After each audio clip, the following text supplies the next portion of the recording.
Labas vakaras, čia Info diena, studijoje Šolandas Vilkončius ir kviečiu žiūrėti. Prokuroras Jonavos rajono merui Sinkevičiui siūlo skirti ne tik 1000 baudą, bet ir uždrausti toliau dirbti meru.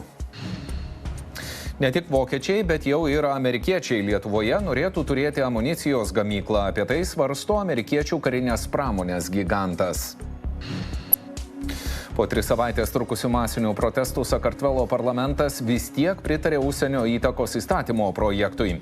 Kritikai ir protestuotojai šįsyk vaikyti ir guminėmis kulkomis ir lazdomis.